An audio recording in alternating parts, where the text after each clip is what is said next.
Hey everybody, welcome back to Record-ology. Okay, here we have the LP3 again, and I wanted to do a little video kind of showing you kind of what's under the hood a little bit. If you have an LP3 or an LP60 or an LP60X or an old late 90s Iowa automatic turntable, anything that uses this somewhat common platter mechanism, I just kind of want to show you kind of how to navigate it and whatnot.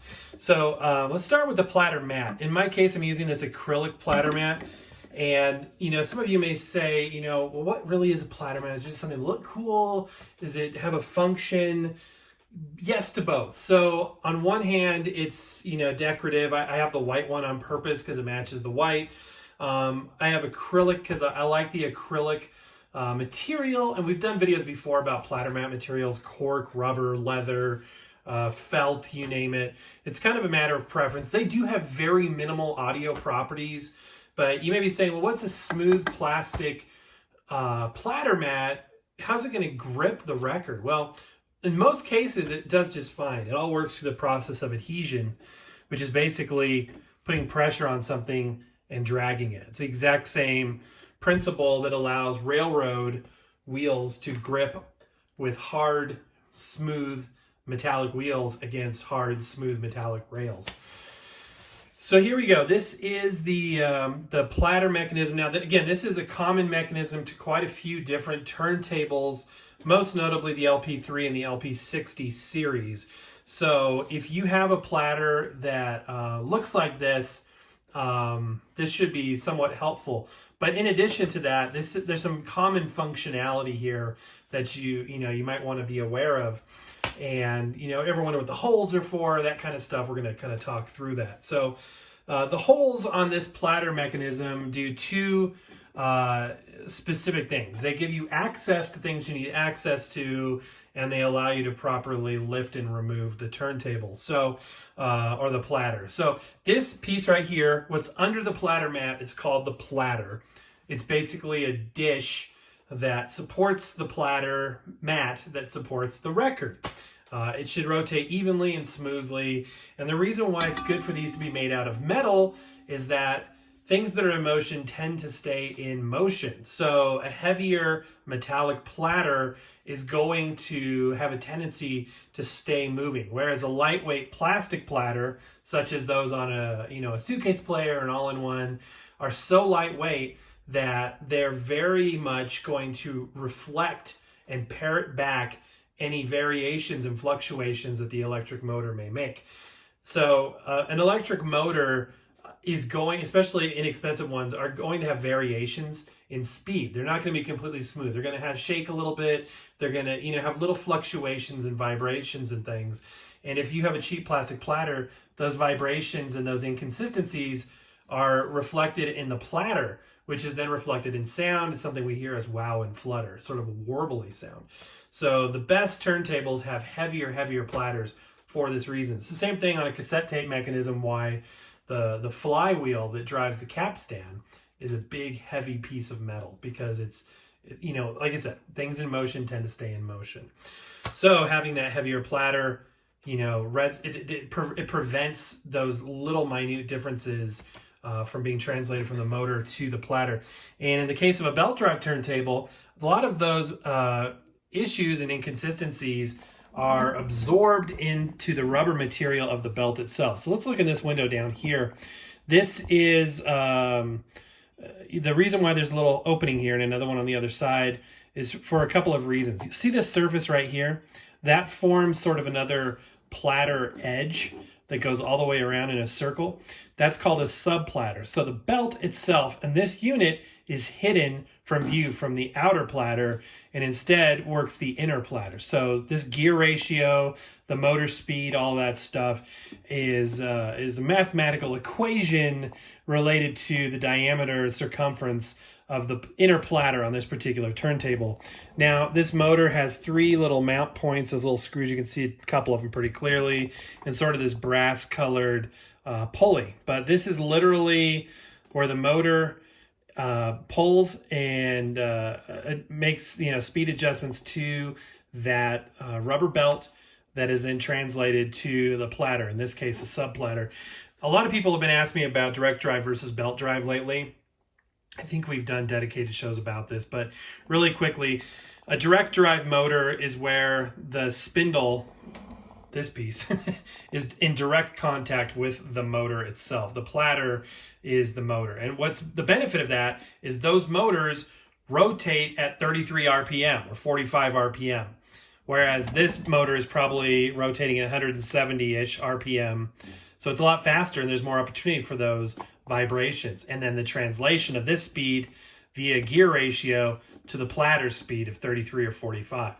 So, you know, it's a point of contention because some people swear by direct drive, some people swear by belt drive. And really, what do you get with a direct drive? Well, the direct drive would give you higher torque on startup, so the record gets up to speed faster, and the ability to do scratching and DJ work.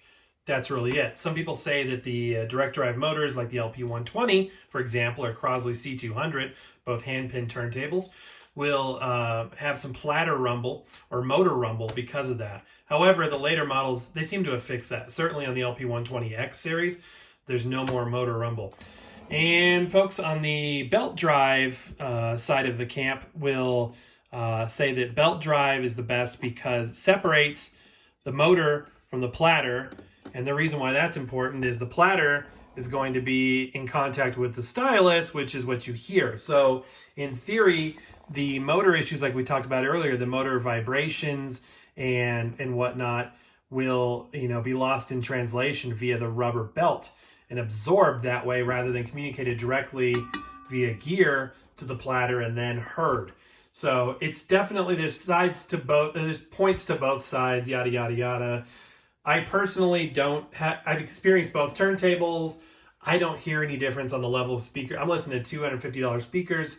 I have not heard any difference whatsoever. Personally, that's me personally. A lot of vinyl is subjective. A lot of, you know, audio stuff is subjective. But anyway, back to this turntable. So let's go ahead and remove the belt. So what's cool about this is you can use the little plastic key thing that they sometimes give you, or just use your finger. Your oils and your finger isn't going to hurt your belt. Just, you know, lift it up and place it on the sub platter, and it's, you know, there's enough tension on that belt to pull it right against that sub platter pretty much instantly. Also, this is pretty handy to have this little window, this little opening, to allow you to rotate left and right, make sure your belt isn't folded over. Because if it's folded over, the tension could be off. That could potentially impact in a negative way the speed of accuracy of the platter. Now, this particular turntable is spinning a little bit fast, and I'm going to make some adjustments to that. There's some pots underneath the turntable, so not very conducive to a video, or actually making adjustments because, you know, I don't know if I got to hold this thing like a pizza or slide it off the edge of the table a little bit, but the screws are like right here on the bottom side of the entire turntable to make those adjustments. So I need to do that. Also, the reason why the motor's over here is it's good to have it far away from the tone arm is really what it comes down to, because you don't want this hearing the sounds that this guy makes is what it comes down to. So, and the reason why there's two openings is, I really don't know why they put two. I think it just gives you another window into things. You'll also know that these holes right here kind of line up over a couple different points in the mechanism, but really those two holes are simply to allow you to lift the platter off. Excuse me. Interesting. Looking underneath this platter, this is probably, I don't know if this is aluminum or steel. I need to figure out. But look at those markings on the edge of those little pieces there. Almost look like a strobe. I don't think those are strobe markings. Excuse me. Maybe they are. I don't know. And if there's maybe an internal, you know, strobe pitch thing going on here, I really don't know. But anyway, this underside of this platter is pretty much identical to the LP60 and 60X. It's a design that dates back to at least the 1990s. It's a good one. It basically has a big plastic cam, which if you imagine sort of like a gear that has, you know, slots on the inside. This one just has one simple slot. But basically it forces a little peg on the bottom to follow a track depending on the position that it's rotated. That's the essence of this unit. So being that it is an automatic turntable like the LP60 series, it has that, identical functionality. Now you may be saying, as I thought initially, wow, there's a lot of plastic parts in there. There's a lot of opportunity for issue. However, it's a pretty fail-safe design. People are very happy with these, and I personally have been as well.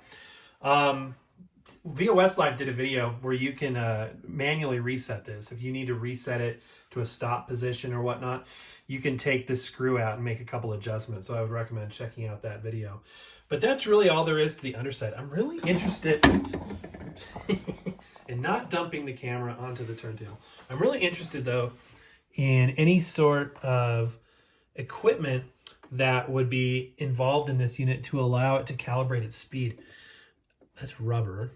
I was trying to see if there's any sort of IR or anything along those lines. I don't see anything. So those markings on the bottom of the platter must be just a manufacturing item.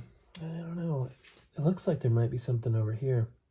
It's hard to see. I don't think there's any optical sensors down there. There is such a thing, though. Some platters actually have, underneath, they actually have a sort of a sub-platter ring like this, which is toothed.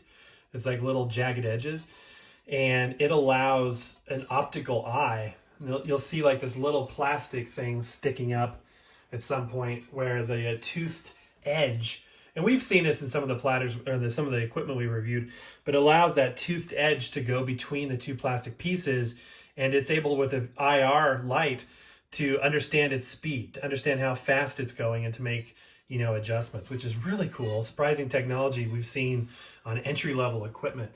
This one, it may just be that the motor, rides the AC current circuit for, it's a speed sync.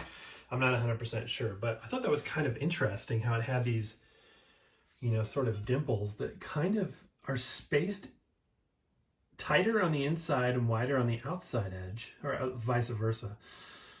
Kind of makes you wonder. Now I'm really curious about that. I'm going to have to look into that a little bit. But anyway, when it comes time to put this back on, not something you're going to have to do very often. Lining this up can be surprisingly tricky. So just lower it on gently like that. And then you can just simply grab the belt and pull it around the pulley. And then using that little gap there, scoot it left and right a little bit. Make sure that you're, positioned well and you're ready to go. This platter mat, by the way, you'll notice has an indent on one side. That's because some record labels protrude. The other side is completely smooth. It's really good for setting anti-skate. But yeah, I think that's pretty simple there. And if you hadn't seen one of those before or wondered about it, or you've been looking at these types of turntables, you might be interested in that. So, all right, guys, that's going to do it for today. Thanks for watching. Happy record hunting, and we will see you tomorrow.